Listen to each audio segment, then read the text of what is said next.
The calendar alert showed 2 court appearances scheduled for the same Tuesday morning at 9 a.m. sharp. I stared at my computer screen, coffee growing cold in my hand. Mecklenburg County Superior Court, Courtroom 3A. Wake County Superior Court, Courtroom 7B. Both entries bore my name as lead counsel. Both cases demanded my physical presence. The distance between Charlotte and Raleigh made attending both impossible. My name is Fitzgerald Fairmont. I'm 42 years old, an investment funds partner at one of Charlotte's most prestigious partnerships. For 15 years, I've built my reputation on meticulous preparation and flawless execution. Double booking myself violated every principle I held sacred. I clicked through the case management system, searching for an explanation. The Morrison Industries merger hearing had been on my calendar for 3 months. The Blackstone pension fund litigation was equally established. Someone had entered both appointments using my credentials. The timestamps showed identical creation dates, identical modification logs. My assistant knocked and entered without waiting. Mr. Fairmont, opposing counsel just called about tomorrow's Morrison hearing. They're requesting a continuance due to your scheduling conflict. What scheduling conflict? The Blackstone matter in Raleigh. They received notice you'd be appearing there simultaneously. Heat crept up my neck. I never filed notice for conflicting appearances.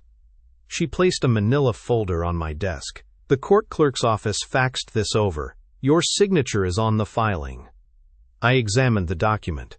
The signature looked authentic, but I had no memory of signing it. The letterhead matched our firm's standard format. The case number corresponded to Blackstone.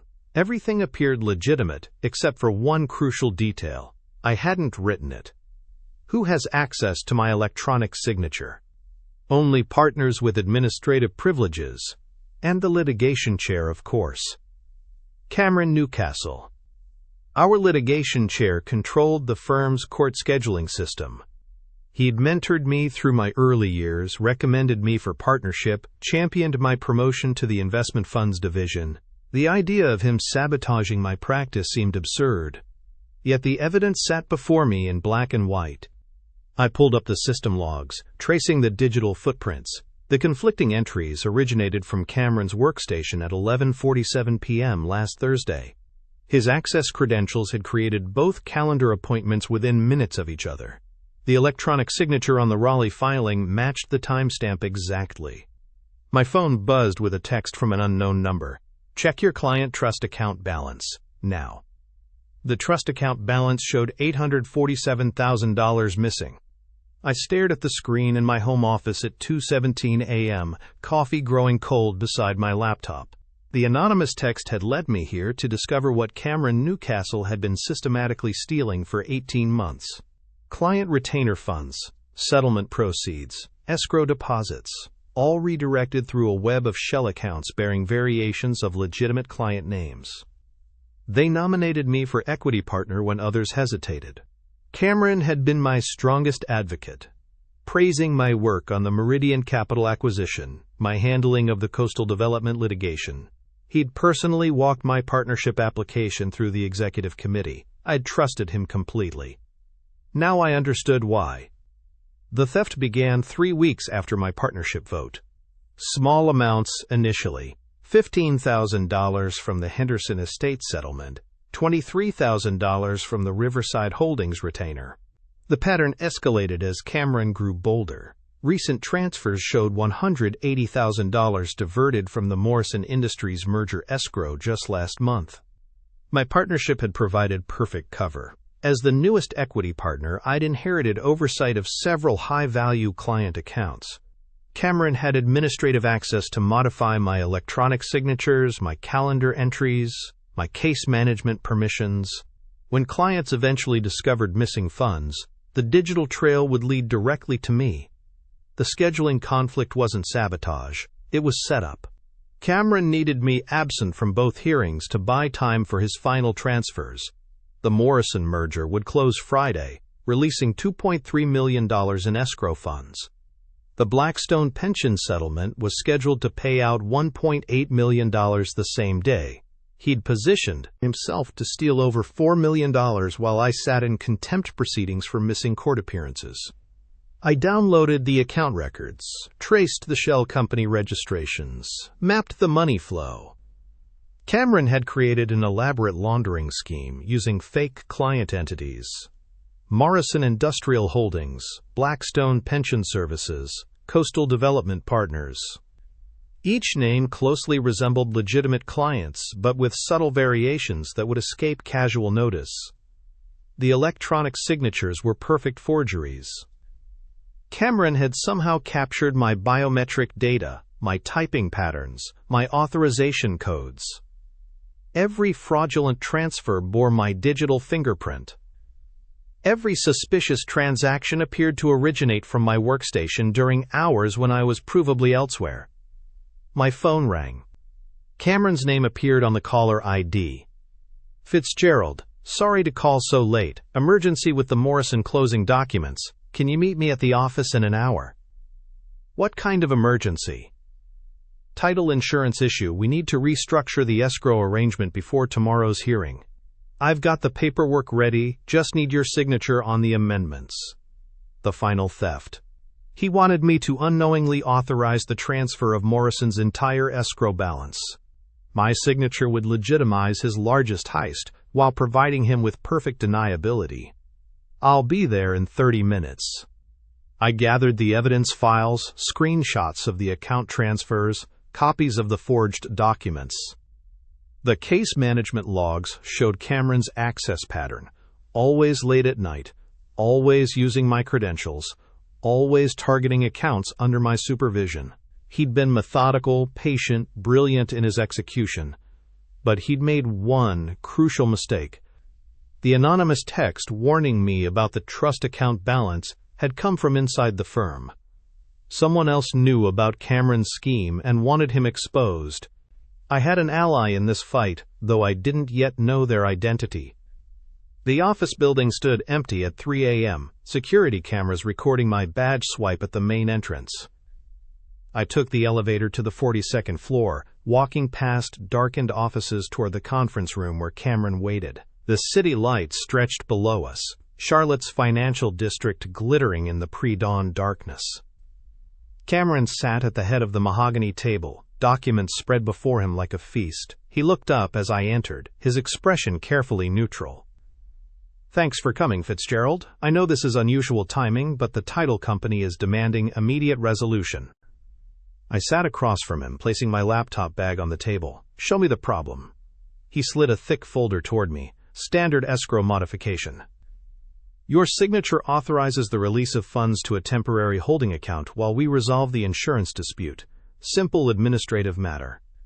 The documents looked legitimate. Proper letterhead, correct case numbers, authentic-looking title company correspondence. But I'd learned to look deeper, to question what appeared obvious. The holding account number matched one of Cameron's shell companies. The authorization would transfer $2.3 million directly into his control. "This holding account," I said, pointing to the routing number. "Who controls it?" "Meridian Title Services. They're handling the insurance resolution."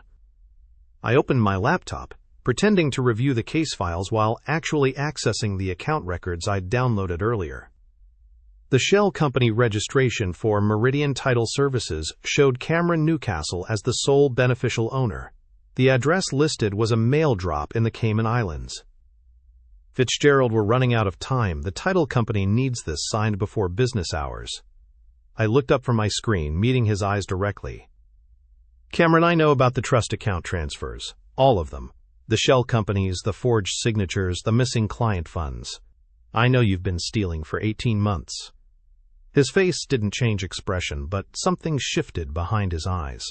The mask of mentorship and friendship finally slipped away, revealing the calculating predator beneath. "You can't prove anything," he said quietly. "Every transaction bears your authorization. Every transfer originated from your workstation. When this comes to light, you'll be the one facing criminal charges. The timestamps don't lie. You were accessing my credentials while I was in depositions, in court, at client meetings. The digital forensics will expose everything. Cameron leaned back in his chair, studying me with newfound respect. "You're more thorough than I anticipated, but thoroughness won't save you now. I've spent 18 months building an airtight case against you. Your partnership was never about your legal skills, Fitzgerald. It was about creating the perfect fall guy." The conference room fell silent, except for the hum of the building's ventilation system. Outside, the first hints of dawn touched the horizon, painting the sky in shades of gray and gold. I thought about the clients who'd trusted us with their life savings, their business futures, their family legacies. Cameron had betrayed them all for money he'd never be able to spend freely. "There's one thing you didn't account for," I said, closing my laptop. "Someone else in this firm knows what you've been doing. Someone who sent me that anonymous text about the trust account balance. You're not as careful as you think." For the first time, uncertainty flickered across Cameron's features. He'd built his scheme assuming complete secrecy, total control over the information flow. The possibility of another witness, another source of evidence, clearly hadn't occurred to him. "Who?" he demanded. "I don't know yet, but they're watching you, Cameron. They've been documenting your activities, probably for months. When this goes public, you'll face charges from multiple angles." Cameron stood abruptly, gathering the unsigned documents. "This conversation never happened. You have no proof of anything except your own paranoid theories. I suggest you focus on preparing for tomorrow's hearings instead of chasing conspiracy fantasies." He walked toward the door, then paused. "Oh, and Fitzgerald? That scheduling conflict tomorrow isn't an accident. When you fail to appear at both hearings, the Bar Association will receive anonymous tips about irregularities in your client accounts. Your career will be over by Friday afternoon." The door closed behind him with a soft click, leaving me alone in the conference room with the weight of his threat hanging in the air. But I wasn't afraid anymore. I had the evidence, I had the timeline, and somewhere in this building I had an ally who wanted Cameron Newcastle exposed as much as I did. The real battle was just beginning. I spent the remaining hours before dawn preparing for war. Cameron's threat about the scheduling conflict meant I had less than 12 hours to expose his scheme before he destroyed my career. The anonymous ally who'd sent that text message was my only hope of finding additional evidence.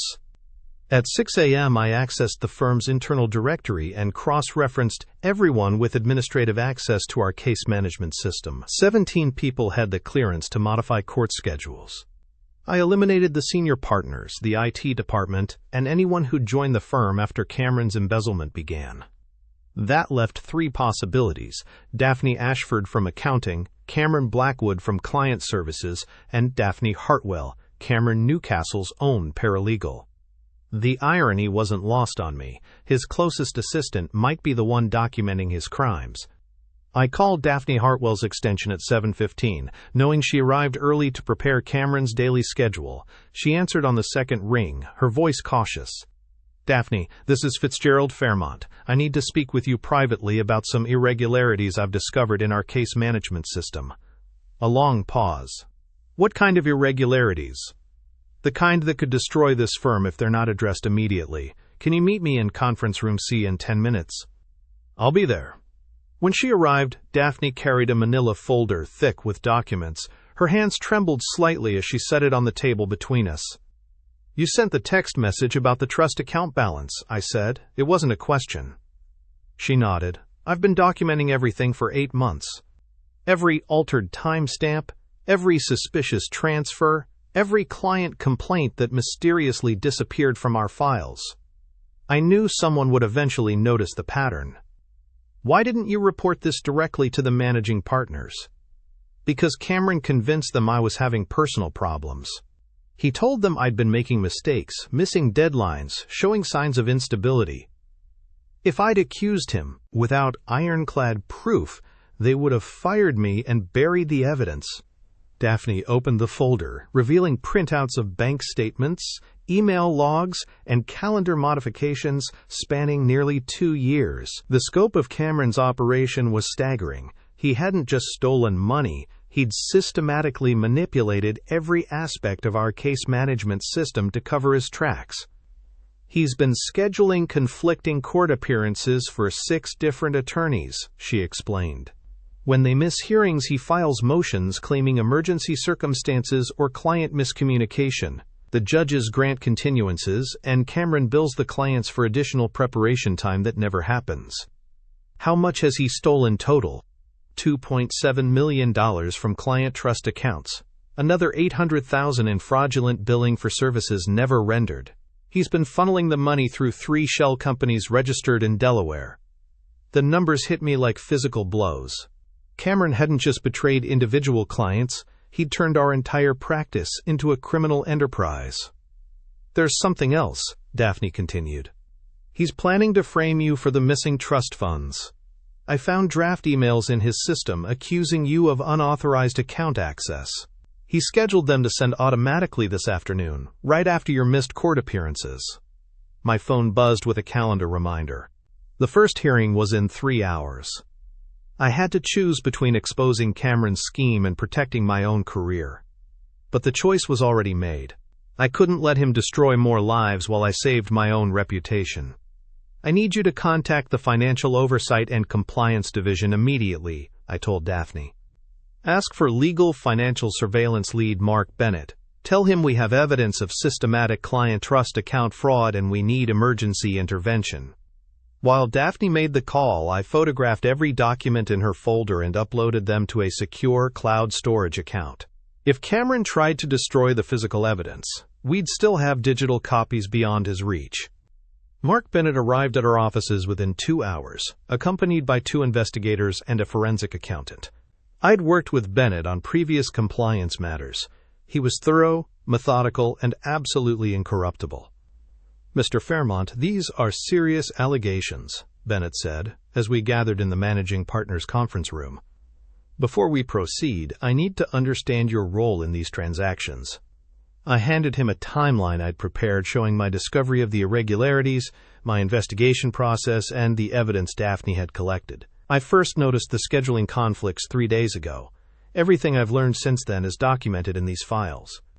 Bennett's team spent 4 hours examining our computer systems, bank records, and client files.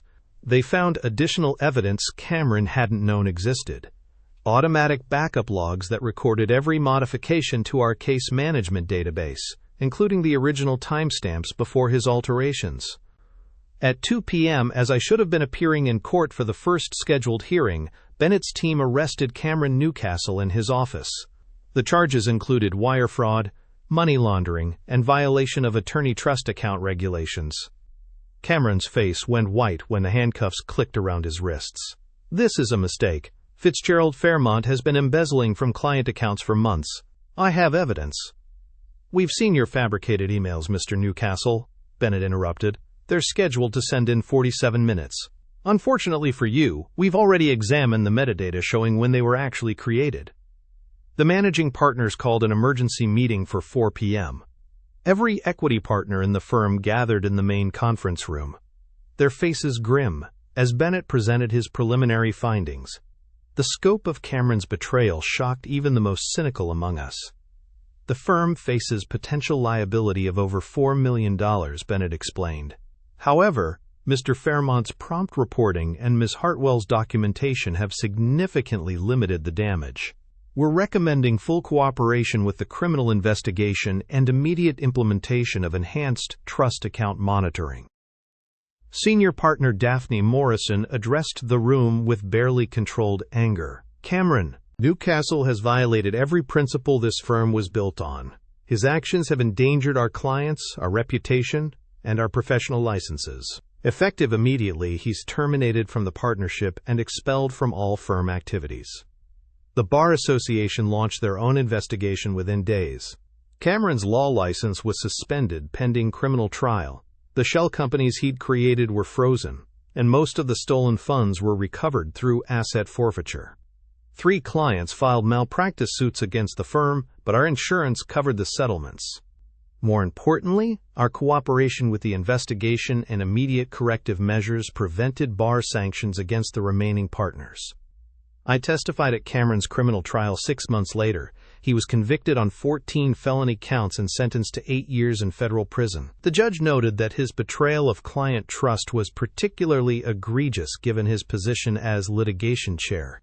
Daphne Hartwell received a commendation from the Bar Association for her courage in documenting the fraud. The firm promoted her to senior paralegal and implemented new whistleblower protections based on her recommendations. As for me, the experience changed how I viewed our profession. Trust wasn't just a legal concept, it was the foundation everything else was built on. Cameron had shattered that foundation for personal gain, but the system had ultimately held. Justice had been served, even if it came at a terrible cost. The firm survived, stronger and more vigilant than before. 12 months later, I stood in my new office overlooking Trade Street, watching morning traffic navigate the Charlotte business district. The nameplate on my door read, "Fitzgerald Fairmont, Attorney at Law," in simple black letters. No partnership, no committee obligations, just me and the law. My practice had evolved into something I never expected. Word spread quickly through the legal community about my role in exposing Cameron Newcastle's fraud. Attorneys facing disciplinary action began seeking my representation. I specialize in appellate advocacy for wrongfully disciplined attorneys. The irony wasn't lost on me. After years of corporate litigation, I'd found my calling defending lawyers who'd been betrayed by the system, meant to protect them. My first case involved a solo practitioner falsely accused of trust account violations. The charges were dismissed after I uncovered prosecutorial misconduct. Daphne Hartwell visited last week. She'd been promoted to paralegal supervisor at the firm and was implementing new fraud detection protocols across their entire trust account system. Her courage in documenting Cameron's crimes had made her something of a legend in Charlotte legal circles. "Any regrets about leaving the partnership?" she asked, settling into the client chair across from my desk. I considered the question carefully. The equity partnership I'd worked toward for 15 years was gone. The prestige, the income, the corner office, all sacrificed for principle. But sitting in my modest practice representing attorneys who'd been wrongfully accused, I felt something I'd never experienced at the firm. Peace. Cameron Newcastle was serving his sentence at a federal facility in South Carolina. His appeals had been exhausted. The Bar Association had permanently disbarred him, and the civil judgments against him would follow him for decades. Justice had been thorough, if not swift. The firm had recovered its reputation through transparency and aggressive compliance measures. They'd hired a full-time ethics officer and implemented quarterly trust account audits. Senior partner Morrison had personally apologized to every affected client. My phone buzzed with a text from a potential client, another attorney facing false accusations. The case would require months of investigation and appellate work. The fee would be modest compared to my old corporate rates. I smiled and reached for my legal pad. This was exactly where I belonged. The afternoon sun cast long shadows across my desk as I prepared for another battle against injustice. Outside, Charlotte's legal district hummed with activity, deals being negotiated, cases being argued, careers being built and destroyed. But in my small office, surrounded by case files and legal briefs, I'd found something more valuable than partnership equity or corner office prestige. I'd found purpose. It was finally over, and the silence felt earned.